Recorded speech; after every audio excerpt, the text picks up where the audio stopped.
켜놓고 시작하도록 하겠습니다.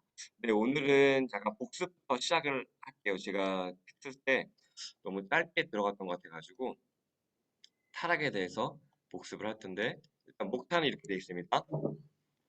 타락에 대해 복습을 할 거예요. 어떠 할 거냐면은 타락이란 무엇인가, 타락의 결과 우리 어떻게 되었고 우리가 처한 상태 이걸 볼 거예요.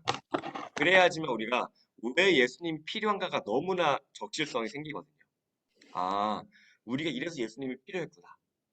우리가 이래서 예수님이 필요했구나를 알기 위해서 타락과 이 죄에 대해서 조금 더 살펴볼 거예요. 그래야지 예수님의 필요성을 알게 되니까. 그리고 이제 중보자의 그리스도라고 하는 게 뭐냐면, 여러분 우리가 중보기도 한다고 하잖아요. 그렇죠? 그러면 중보기도라는 게 우리가 흔히 아는 게 뭐냐면 대신 기도해 주는 거예요. 대신 연결해 준다고 해서 내가 중보기도 해줄게. 내가 중보기도 해줄게. 내가 뭐 기도 잘 못하니까 하나님과 연결될 수 있게끔 대신 기도해 줄게라고 해서 우리는 중보 기도라는 말을 씁니다. 하지만 이 중보라는 말은요, 오직 신학적으로 보면은 예수님께만 쓸 수 있는 말이에요. 무슨 뜻이냐면은 하나님과 직접적으로 연결될 수 있는 분은 우리가 아니라 예수님만이 가능하다라는 거예요. 그래서 요한복음에 이렇게 써 있잖아요. 나로 말미암지 않고는 아버지께로 올 자가 없느니라. 그죠? 우리를 통해서 하나님께 가면은 우리가 예수가 되는 거거든요. 그래서 신학적으로는 중보자가 아니라 보고 기도라는 말을 쓰는데 우리가 너무 이제 중보 기도라는 말을 써와가지고 바꾸기 힘들다 싶어서 그냥 중보 기도라는 말을 쓰고 있어요. 이렇게 때문에 여기 중보자 그리스도라는 건 뜻이 뭐냐면 하나님과 연결될 수 있는 유일한 분이다. 이 개념을 갖고 가셔야 돼요. 아, 우리 예수님께는 우리가 하나님과 단절되어서 죽을 수밖에 없었는데 하나님과 연결시킬 수 있는 유일한 분, 그게 바로 우리 예수님. 그리고 이걸 세 글자로 바꾸면 중보자, 하나님과 연결시켜준다. 이 개념으로 우리가 중보자라는 것을 알아야 됩니다. 그러고 보면은 그럼 예수님께서 하나님과 연결시킬 때 우리를 어떻게 연결시켜 주실까라고 했을 때에 여기서는 은혜 언약이라는 것을 써요. 이제 은혜 언약이라는 게 이제 표현을 한 겁니다. 뭐 십자가에 돌아가시고 그런 것들을 우리가 너무 기니까 이것을 은혜 언약이라는 걸로 줄여서 쓰는 거예요. 그렇죠? 이게 너무 길잖아요. 우리를 위하여서 죽으시고 이 땅에 인간의 몸을 입고 오시고 너무 기니까 은혜 언약이다라고 줄여서 쓰고 있습니다. 이것을 알 거고요. 그 다음에 은혜 언약의 핵심인 구속자라는 거예요. 우리가 구속자란 말을 많이 아시죠? 많이 들어보셨을 텐데 이런 거예요. 구속자란 말을 한마디로 줄이면 이런 겁니다. 내가 잃었던 것들을 값을 치름으로써 되찾는 거예요. 내가 자격을 잃어버렸어요. 근데 그 잃어버린 자격을 어떻게 해요? 값을 치러서 되찾는 것. 이게 바로 구속자예요. 이걸 우리에게 적용하면요. 우리는 죄로 인하여서 우리가 하나님의 형상을 다 잃어버렸어요. 근데 그 잃어버린 것들을 어떻게 했어요? 예수님께서 값을 주고 어떤 값을 치르셨죠? 피값이죠. 목숨값을 치르시고 우리를 되찾으셨다. 그래서 우리는 이 구속자 예수님이란 말을 쓰는 거예요. 아, 우리가 그냥 구원받은 게 아니라 어떻게 구원받았어요? 바로 우리가 피값으로 우리가 건짐을 받았다. 대가를 지불해서 우리가 사함받았다. 해서 이사야 53장에 이게 있잖아요. 너희가 주님께서 채찍을 맞은 말미암아 우리가 나음을 입었도다. 대가를 치르신 거예요. 즉 우리가 구원이 예수님 믿을게요라고 해서 구원이 얻어지는 것이 아니라 어떻게 된 거예요?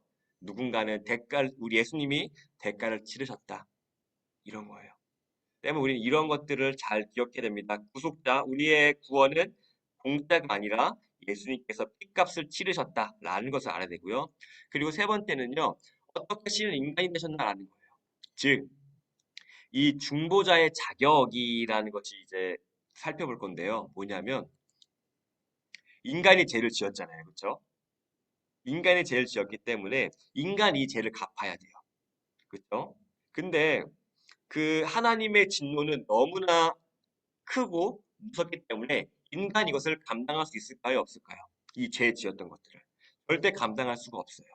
때문에 우리가 인간으로서 대가를 치러야 될 것도 있고 또한 하나님의 진노를 받을 때에 그것을 감당할 수 있는 신이어야 돼요.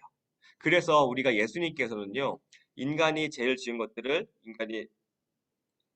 이 땅에 오신 거고 또한 신으로서 하나님의 진노를 감당하게 되신 그래서 성육신하신 이유가 바로 이 중보자 역할을 감당하기 위해서였어요. 뭐냐면은 하나님과 연결되기 위해서 우리가 구속자가 되기 위한 조건이 무엇이었냐면은 인간이어야 된다. 왜요? 인간이 죄를 지었기 때문에. 그런데 인간이 죄를 지으려면 하나님의 그 죄의 대가를 치러야 되는데 이것을 감당할 수 있는 사람은 있다 없다? 없어요. 왜냐하면 하나님은 신이시기 때문에 신이 내리는 처벌을 감당할 수 있는 인간은 없다는 거예요.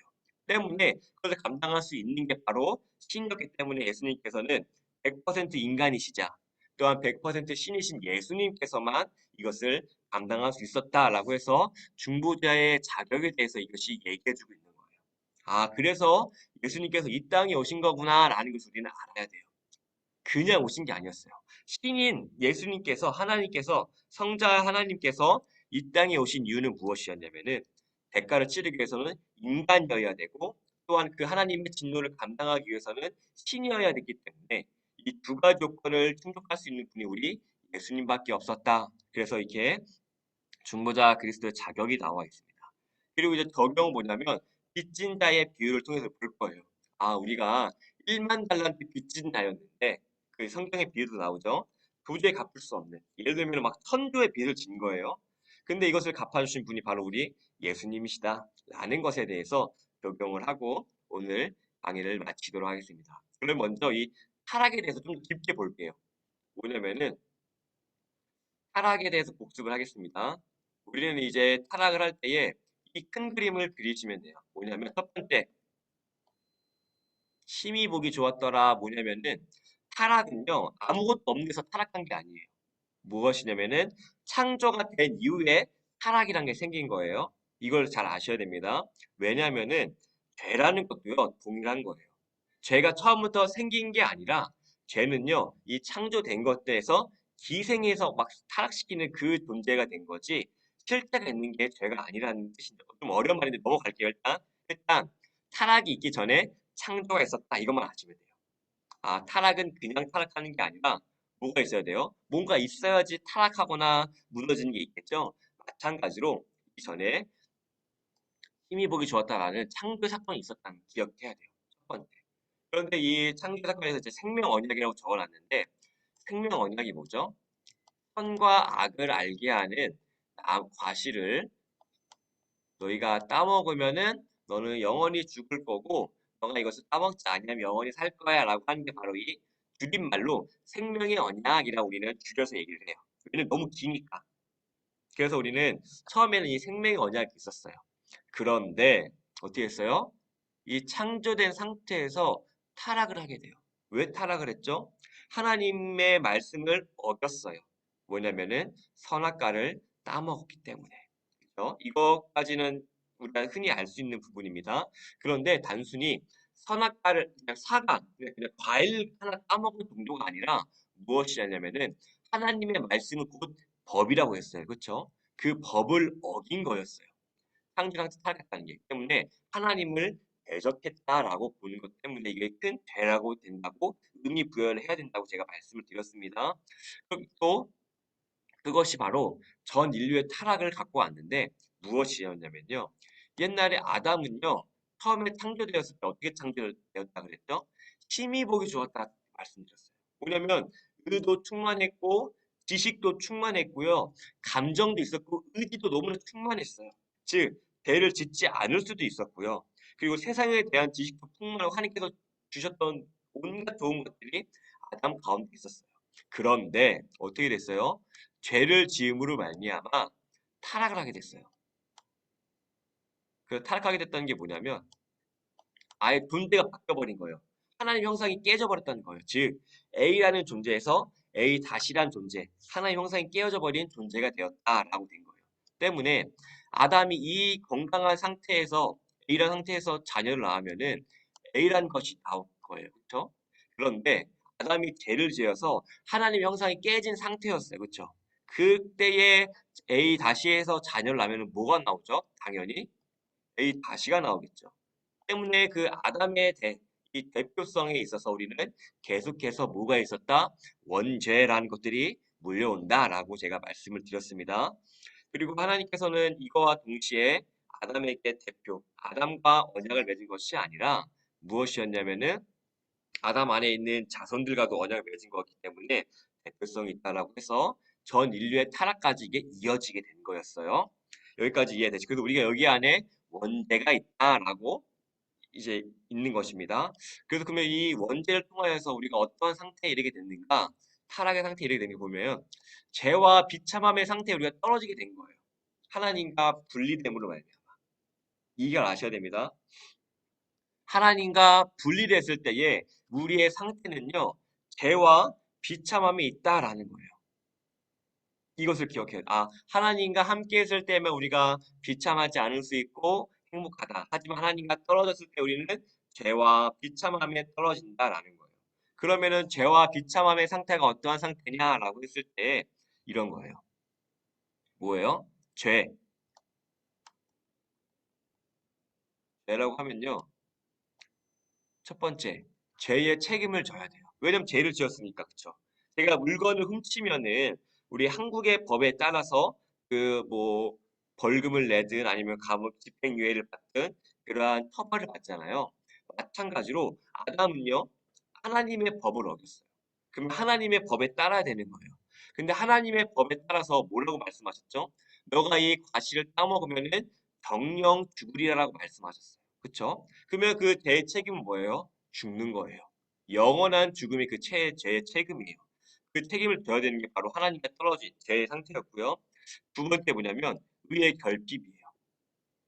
뭐냐면 내가 아무리 선한 일을 해도 선한 것이 되지 않는 거예요. 자격이 없는 거예요. 예를 들면 이런 거예요. 내가 의사 자격증은 없는데 근데 막 내가 불법 시술로 막 누구를 치료해줘요. 그러면은 법은 뭐라고 얘기하죠? 너는 불법 시술이야. 이거는 옳은 게 아니야 라고 해서 아니라고 얘기하는 거예요. 마찬가지로 우리는요. 의가 없기 때문에 자격이 없어요. 우리가 하는 짓은 예를 들면은 뭐 손에 먹을 묻히고 나서 내가 흰 빨래를 갠다고 얘기하는 건 똑같은 거예요. 내가 선한 것들을 한다고 내가 엄마 도와준다고 흰 빨래를 갠다고 했지만 내 손에 먹이 묻어 있기 때문에 방해만 되겠죠. 다시 빨래해야 되는. 그게 바로 의의 결핍의 상태예요. 우리가 하나님과 떨어져 있을 때는요. 우리가 남을 도와주는 거, 내가 누구에게 후원을 하고 내가 누군가에게 짐을 들어드리고 부모를 설거지할지라도 하나님이 보시기에 그거는요. 선한 것이 아니에요. 죄를 묻히고 있기 때문에. 이게 굉장히 중요한 부분입니다. 따라서 우리가 이런 질문을 많이 던질 수 있을 거예요. 아, 저 사람은 예수님은 안 믿는데 법 없이 살 사람이야. 저 사람은 하나님은 안 믿는데 법 없이 살 사람이야. 우리의 기준에서는 선하다고 보일 수 있겠지만 하나님의 기준에서는 하나님이 없기 때문에 아예 자격이 없기 때문에 그런 것들은 선하지 않다. 이게 굉장히 좀 놀라운 관점의 전환이죠. 왜냐면은 우리는요 선악과가 뭐예요? 선과 악을 알게 하는 거란 말이에요. 그렇죠? 마찬가지로 우리의 기준으로 선악을 본단 말이에요. 근데 이건 상대적이에요. 왜냐면은 내 나이대에 보는 것과 직책에 따라서 선과 악을 보는 것과 다르단 말이에요. 근데 변하지 않고 영원하신 분이 누가 계시죠? 하나님. 우리 그 하나님의 기준으로 봤을 때만 그게 진짜 기준인 거예요. 왜냐하면 우리는 입장이 바뀌고 환경이 바뀌고 감정이 바뀌고 의지가 약하고 또한 우리 사람들 챙겨야지라는 그런 마음들 때문에 기준이 잘 안 쓴단 말이에요. 때문에 우리가 그 죄의 기준을 봤을 때에 하나님의 기준을 봐야 되는데 그 하나님의 기준을 봤을 때에 의의 결핍, 하나님과 연결되어 있지 않고 한다는 것은 결코 선하지 않다. 이것이 관점의 전환을 가지셔야 됩니다. 기준은 하나님. 선의 기준은 내가 아니라 하나님. 그리고 하나님과 함께하지 않을 때는 죄의 상태이기 때문에 의의 결핍으로 내가 손에 먹을 묻히고 엄마를 도와서 흰 빨래를 갠다고 하는 것과 같은 이치다라는 것을 알아야 합니다. 왜냐하면 선의 기준은 하나님이시기 때문에. 그리고 넘어갈게요. 죄의 본성이 오염이 됐어요. 하나님께서 우리에게 지정의를 주셨어요. 뭐냐면은 지식. 근데 그 타락이기 때문에 하나님을 몰라요. 제가 말씀드렸듯이 더 큰 하늘을 보면은 역시 크신 광대한 하늘을 봤을 때에 광대한 하나님이 떠올라. 그리고 꽃을 봤을 때에 저 벚꽃 너무 이쁘다 하면서도 저 벚꽃을 환하게 만개하신 하나님의 그 아름다움과 저 벚꽃의 색을 그렇게 이쁘게 만드신 하나님의 그 섬세함이 너무 좋아. 아는 것들을 봐야 되는데 그것을 어떻게 해요? 몰라요. 하나님까지 나아가지 못해요. 그게 타락의 증거입니다. 하나님을 모릅니다. 그리고 덩은 뭐냐면 우리의 감정인 거예요. 뭐냐면 좋은 것을 좋게 못 받아들여요. 내가 널 위해서 하는 거야 하지만 의심하죠. 나한테 뭐 얻으려고 그러나? 그 좋은 해도 편견을 가지고 바라봐요. 저 사람 나한테 왜 그러지? 내 아픈 경험으로 거부를 해요. 내가 한번 당해봐서 사람 못 믿겠어. 이런 것도 있잖아요. 내가 사람 한번 대해보니까 사람을 절대 못 믿겠더라. 내가 예를 들면은 이런 특정 아니 A국의 사람을 만나는데 A국의 사람이 내가 사기를 당했어. 그러면 역시 A국 사람들은 내가 손을 당해봤는데 거기는 아예 아니야. 너무 안 좋아. 이런 식으로 생각한다는 거예요. 편견을 가지고 그들이 좋은 것을 할지라도 안 믿고 내 경험과 편견과 그런 것들을 그냥 좋게 못 받아들이는 그게 바로 정이라는 거고요. 오염됐다는 거예요. 좋은 것을 그대로 못 보는 거예요. 이게 또 대표적인 게 뭐냐면 하나님의 사랑을 그대로 못 받아들여요. 날 사랑한다고? 난 모르겠는데. 그리고 그런 것들을 잘 한 게 바로 이 좋은 것을 좋은 걸로 못 받아들인다. 좋은 것을 좋은 것으로 알지 못한다. 그리고 의는 뭐냐면요. 옳은 것이 뭔지 몰라요. 그냥 옳은 것이 그냥 남 도와주고 하는 것이 하지만 제가 말씀드렸듯이 뭐예요? 우리는 그리스도는 하나님께서 기준이 되세요. 하나님을 기준으로 바라봐야 되는데 하나님을 기준으로 바라보는 것이 아니라 우리의 경험이나 전통이나 관습을 통해서 우리는 본단 말이에요. 그건 아니다. 근데 이런 것들이 모두 다 오염되어 버렸어요. 이게 바로 죄의 상태예요. 내가 옳은 것이 뭔지도 모르는구나. 좋은 것을 좋게 못 받아들이는구나. 내가 하나님에 대해서 모르고 세상 지식에 대해서 모르는구나. 그런 거예요. 또한 이 지식에 대해서 뭐가 있냐면 그런 것이 있어요. 옛날에는요, 아담이 있을 때는요, 딱 기른이를 봐요, 기른. 그러면은, 걔는 목을 기니까 기른이라는 것을 이름을 지어야 되겠다라고 할 만큼 통찰력이 있었고 세상에 대한 지식이 있었어요. 근데 오늘날은 어떻죠? 예를 들면은 대표적인 예가 방사능 예가 있을 것 같아요. 우리가 방사능을 이게 해서 폐기물이 생겼어요. 그러면 사람들은 지식이 없었기 때문에 방사능을 저 큰 바다에 흘려보내면은 그러면 알아서 희석되겠지라고 생각했을 거예요. 근데 막상 흘려보내니까 어떻게 됐어요? 물고기가 죽고 그게 우리에게 다시 되돌아오는 아정이 왔잖아요. 그것을 나중에 깨닫는단 말이에요. 왜? 지식이 오염되었기 때문에. 근데 하나님께서 아담의 때는 그걸 다 알았어요. 지식이 있었어요. 근데 그런 거 다 타락했기 때문에 어두워지고 지식이 없어지고 해졌단 말이에요. 그게 바로 지정의가 오염됐다. 이 대상태의 결과물이다라는 거예요. 그런 것들이 굉장히 암울하죠. 좋지 않죠. 아담이 때는 충분히 누렸고 충분했던 것, 누렸던 것들을 우리는 그런 것들을 못 누리게 되는 거예요. 죄로 인하여서. 그리고 비참함의 상태가 뭐냐면 이건 거예요. 하나님의 진노와 저주 아래에 있어. 이런 거. 굉장히 이게 어떠한 느낌이냐면 막 그 영화 보면은 막 검찰이 해가지고 막 보복을 하고 깡패들이 보복을 하고 막 저주하고 막 그런 것들 있잖아요. 그런 거 해도 되게 무섭잖아요. 집요하고 약점을 하고 영화 속에서 봤을 때. 그런데 그런 것보다 초월해서 하나님께서 진노하시고 저주하신다? 하나님은 어떠한 분이라고 했죠? 영원한 분이에요. 그 영원한 진노, 영원한 저주 아래 있다? 그건 너무나 끔찍한 거거든요. 이게 바로 비참함의 상태예요. 그리고 살면서 모든 비참함을 면할 수가 없어요. 왜냐하면요. 챙겨주는 사람이 없기 때문이에요. 고아가 같기 때문이에요. 왜냐면 요셉과 해도 요셉은 그런 믿음이 있었어요. 내가 감옥에 팔려 있을지라도 내가 노예로 팔려 있을지라도 하나님이 함께해서 형통했다라고 하잖아요. 하나님께서 나와 함께 하시니까 이것을 하시겠지. 나의 생명 감싸시겠지. 다윗도 마찬가지예요. 사울 왕에게 쫓겨다녔단 말이에요. 그 동굴에서 자고 광야에서 자고 그러한 비참함이 있을지라도 뭐가 있었어요?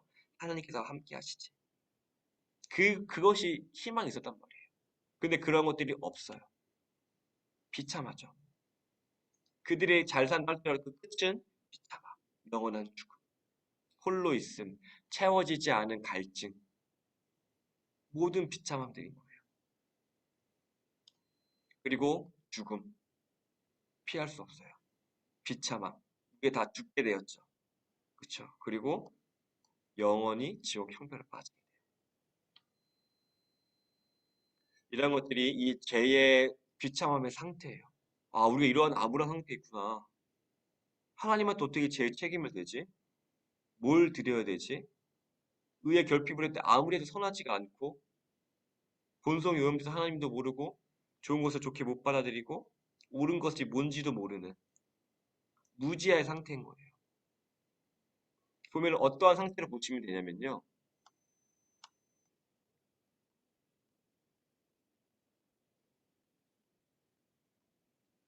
그냥 우리가 죽은 상태로 보시면 돼요. 거의 반 죽은 상태로 하면 어떠한 느낌이냐면 옆에 사람이 말을 해요. 근데 시체가 들을 수 있을까요? 못 듣죠.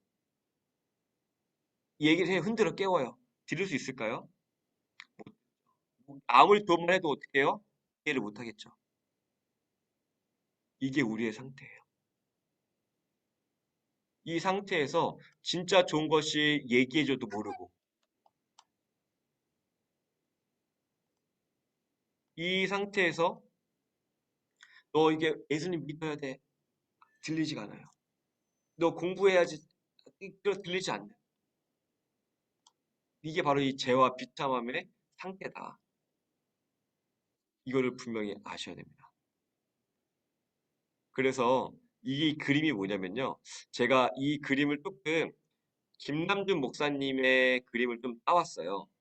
이게 뭐냐면 죄와 은혜의 지배 중에서 그 강의의 내용을 좀 해왔는데 이 죄가 어떠한 상태인지에 대해서 나와 있는 거예요.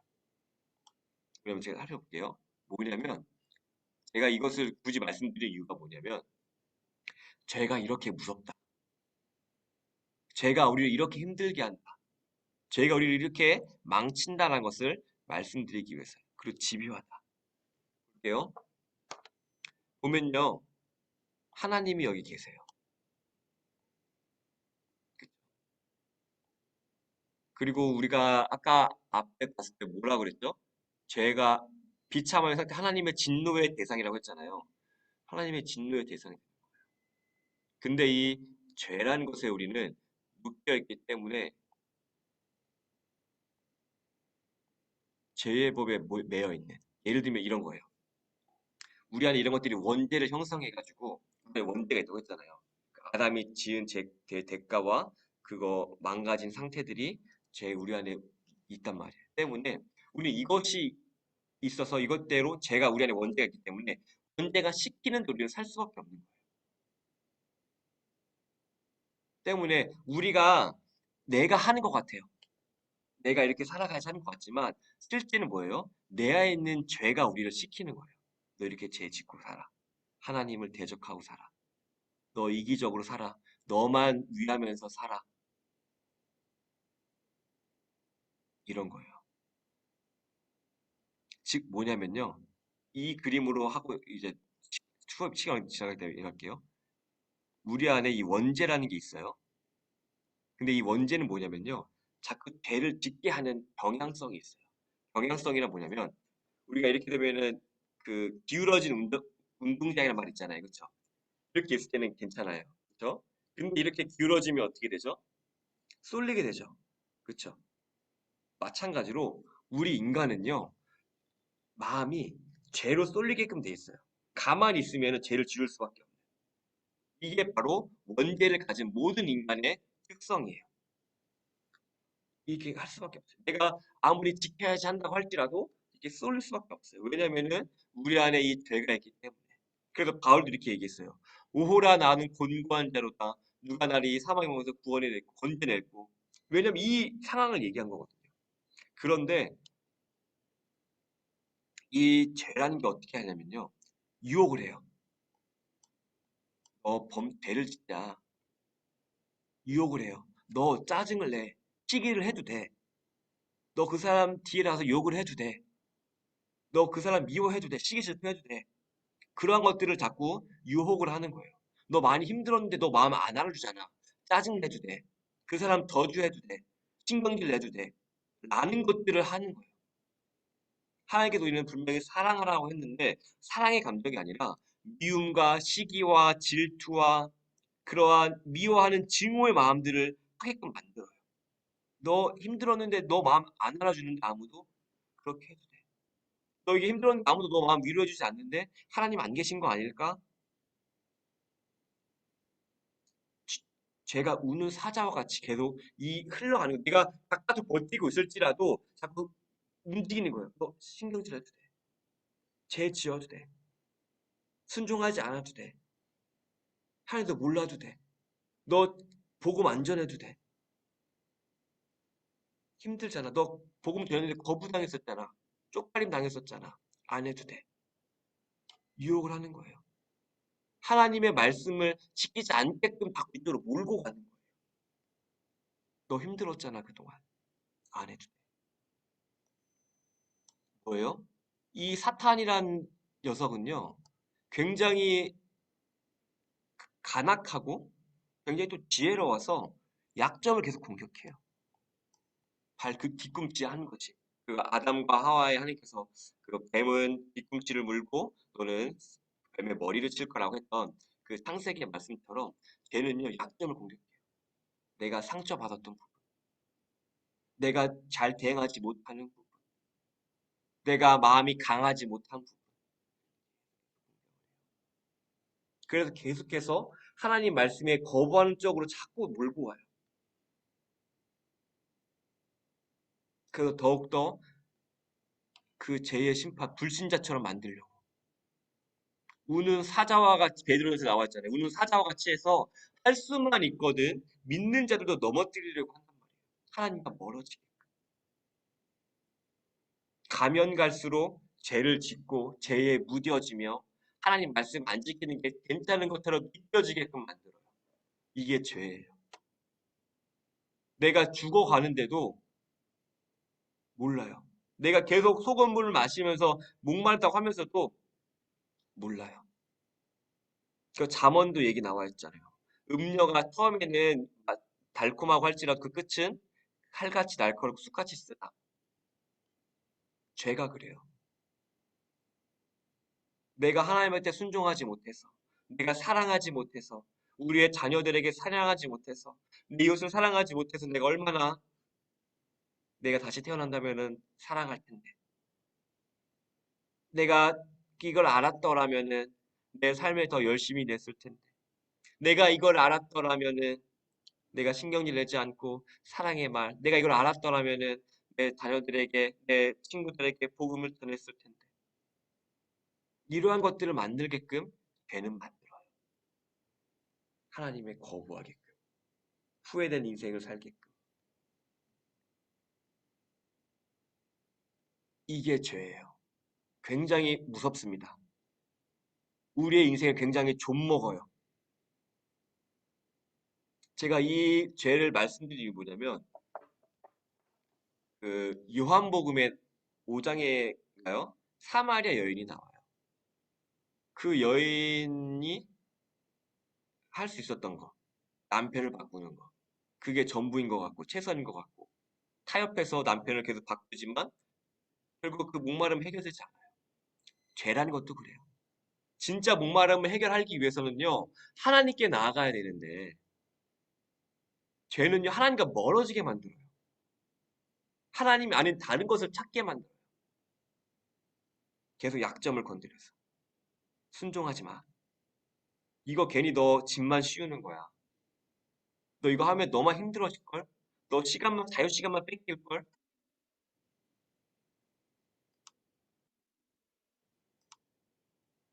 순종하지 못하게끔 만들어요.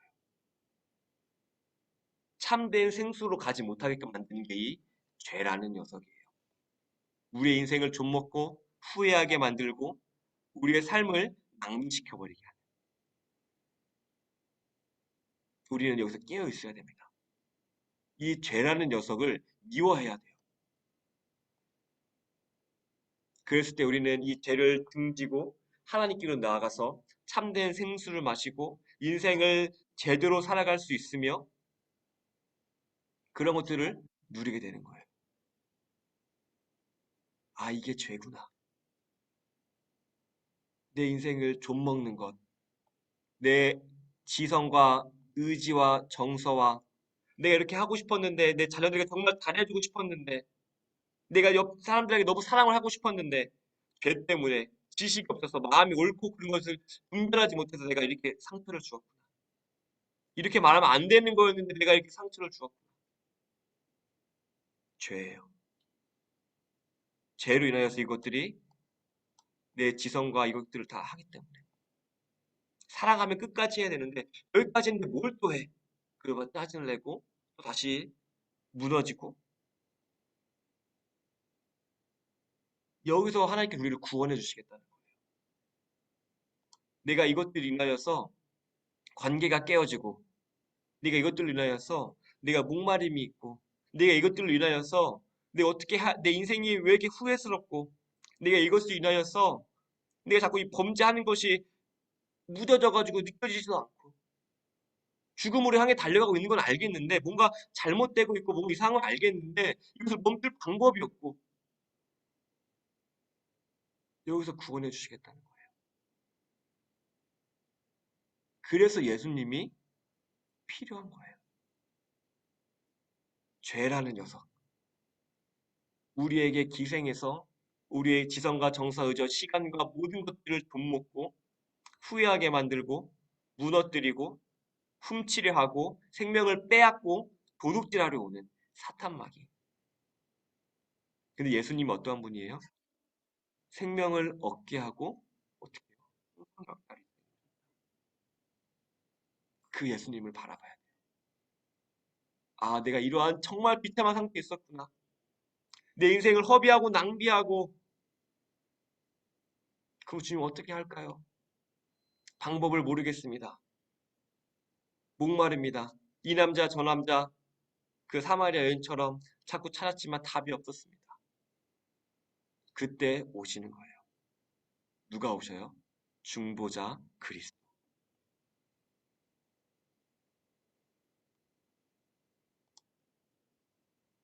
중보자 그리스도의 핵심은요. 이겁니다. 이것만 보고 책으로 넘어갈게요.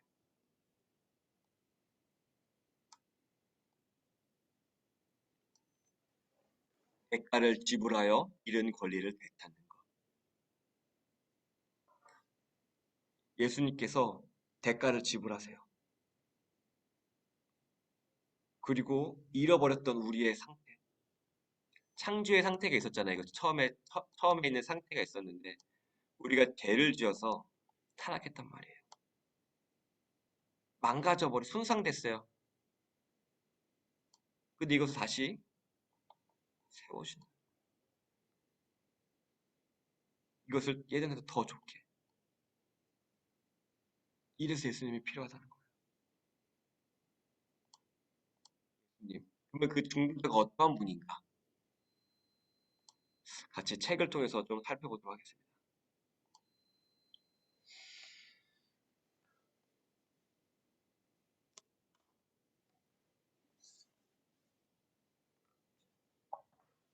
198쪽입니다.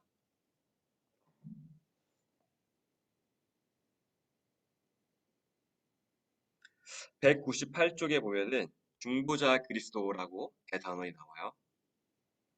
그랬을 때 이제 구원의 큰 그 단락 보이시죠? 밑에 큰 단락 보면은 두 번째 줄 보면은 예수님이 우리 죄를 위해 십자가에 죽으시고 부활하셨다. 이거 밑줄을 그을게요.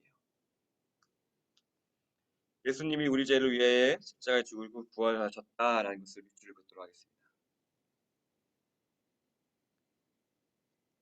그리고 하고 구속자라고 써볼게요. 구속자. 아까 구속했던 거 기억나시죠? 구속자. 구속자가 뭐예요? 우리가 잃어버렸던 것들을 뭘 지불해서? 대가를 지불해서 되찾다. 예수님이 우리를 되찾아 주시는 거예요. 우리는 모두가 죄에 빠져서 죽어가고 있었고 생명을 허비하고 뺏기고 도둑질당하고 있는 삶에 있었는데 그래서 우리를 끄집어내 주신 거예요. 이 되찾다의 가장 대표적인 비유가 뭐냐면 여러분들 호세아서 알죠? 호세아 선지자와 고멜이 있어요. 고멜은요 자꾸 나가요. 자기의 나가서 남자 만나고 그리고 결국 팔려서 노예가 돼요. 근데 호세아 손자가 돈을 두불해서 다시 아내를 사와요. 그거예요. 그 개념을 생각하면 됩니다. 아, 내가 하나님과 원래 있었는데 내가 죄를 지어가지고 죄에 팔려 있었구나. 그런데 나를 버리지 아니하시고 하나님께서 다시 사셨구나. 십자가의 피로 그 목숨값을 나를 다시 건져내 가져오셨구나. 이게 이 중보자 그리스도의 핵심입니다. 죽으시고 부활하셨다. 이것을 기억해야 돼요. 넘어가도록 하겠습니다. 200쪽이에요, 200쪽. 네, 200쪽을 보면은 이제 흰색 박스가 있습니다. 제가 질문이 있고 여러분이 답을 읽도록 할게요. 제가 질문을 읽겠습니다. 같이 질문은 제가 읽고 답은 같이 읽을게요. 소리가 이게 줌에 안 나와도 됩니다. 본인만 들리게 돼요. 제가 읽겠습니다. 하나님께서 모든 인류를 멸망하게 내버려 두셨나요? 죄와 비참의 상태에. 이게 굉장히 큰 말이라는 걸 아셔야 됩니다. 죄와 비참의 상태라는 게 그냥 그래 죄와 비참의 상태겠지 라고 생각하는 게 아니라 죄와 비참이 담고 있는 그 의미를 우리가 읽어내야 돼요. 아까 제가 길게 이것을 말씀드렸던 이유가 뭐냐면 죄와 비참의 상태가 얼마나 우리 인생을 돈먹고 우리 생명을 빼앗고 우리가 후회할 인생을 만들게 하고 내가 사랑하는 사람들에게 얼마나 상처를 주고 내가 이것을 인하여서 이렇게 하지 말았어야 되는데 그래, 우리 자녀들에게 이렇게 하지 말았어야 되는데 내 인생을 조금 더 이렇게 살아봤어야 되는데 라는 것들을 만드는 게 바로 이 죄와 비참한 상태. 계속 목말라요. 이렇게 내 인생의 딴에는 최선을 다해 살았다고 생각했지만 뒤돌아보면은 더 좋은 방법이 있었을 텐데 내 시간을 빼앗고 왜 우리의 관계가 이렇게 비뚤어졌을까? 왜 우리의 관계가 이렇게 어려워졌을까? 죄와 비참의 상태. 마치 사마리아 여인처럼 그 마을 사람들과 피해서 떼양볕에 혼자서만 물을 길어가는 관계 단절이 되어버리고 왜 이렇게 됐을까? 온갖 안 좋은 것들을 이 죄와 비참에 다 투영하셔야 돼요.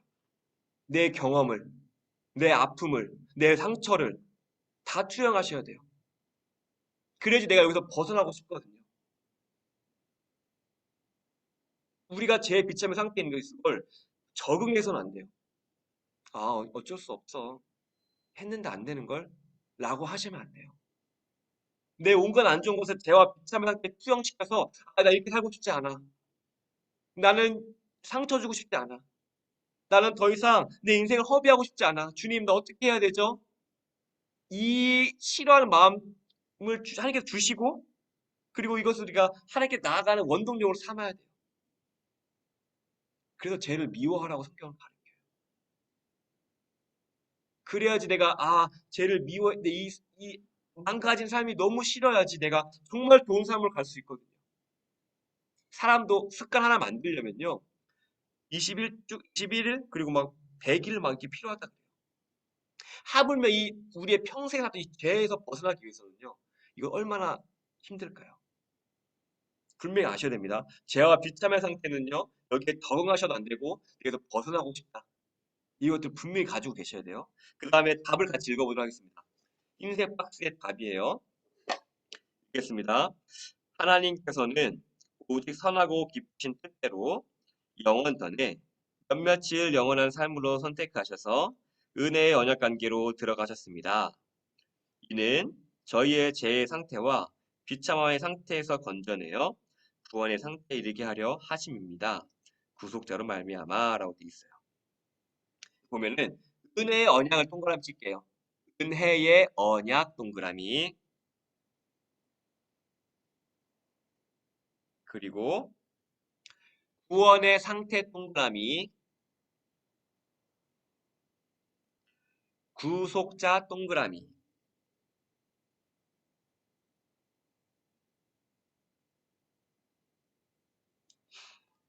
보시면은 이제 이거를 동그라미 쳤으니까 위에 올라가면요. 표가 그려져 있죠.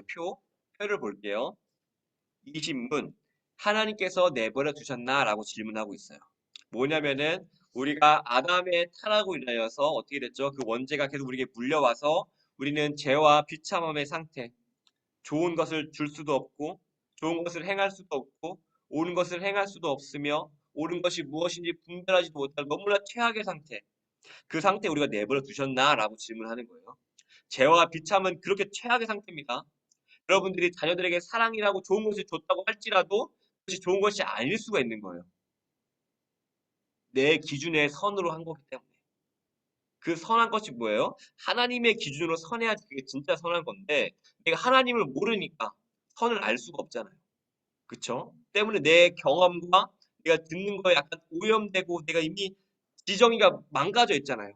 그 망가진 상태로 내가 좋은 것을 준다고 했을 때 할 수 있을까요? 예를 들면은 물과 콜라가 있어요. 근데 눈이 망가졌어. 색을 구분하지 못하는 눈이 망가졌어. 근데 내가 이것을 뭘 알고 내가 좋은 것을 물을 줄 수 있을까요? 이게 우리의 상태라는 거예요. 내가 뭘 알고 내가 좋은 것을 분별해서 할 수 있을까요? 우리는 망가져 있어요. 지정의가. 예를 들면 색깔 구분 못하는 그런 느낌을 생각하시면 돼요. 아, 내가 정말 내가 자식들을 아니면 내가 이 사람들 사랑해서 좋은 것을 주려고 했는데 근데 알고 보니까 이게 콜라였구나. 물을 줬어야 되는데 이런 느낌으로 생각하시면 돼요. 왜냐면은 가장 좋은 분이 하나님이 기준이 돼야 되는데 하나님을 통하여서 알아서 좋은 것이 전달돼야 되는데 하나님이 기준이 없으니까 그러니까 모르니까 분별할 수 없으니까 주는 거죠. 이게 잘못 대화 비참의 상태예요. 분별이 안 되는. 그래서 하나님께서 그 상태에서 버려주셨나라고 얘기하고 있는 거예요. 우리는 기도해야죠. 하나님 그래서 살려주세요. 나 정말 우리 자녀들과 내가 사랑하는 사람들에게 정말 좋은 거 주고 싶거든요. 내 인생을 허비하고 싶지 않거든요. 날 살려주세요. 그랬을 때 하나님께서는요. 이게 옆에 나와 있는 거 펴볼게요. 뭐냐면 구속받을 자를 선택하신 밑줄 그을게요. 와, 하나님께서 우리를 버리지 아니하셨대요. 이게 은혜인 거예요. 저 같으면은 감히 너가 나를 배신해서 아예 다시 다 삭제하고 다시 만들 수 있을 거예요. 생겨라. 근데 하나님께서 그렇게 하지 아니하시고 다시 구속받을 자를 뭐예요? 내가 죄값을 치를 테니까 다시 살릴 거야. 라고 할 자들을 하나님께서 선택하셨대요. 그럼 이걸 언제부터 선택하셨나라면요. 영원전부터 밑줄. 그러면은 그럼 누가 선택받을까요? 그 조건은 뭐예요? 뭐 토익 900점 돼야 되나요? 아니면 영어를 해야 되나요?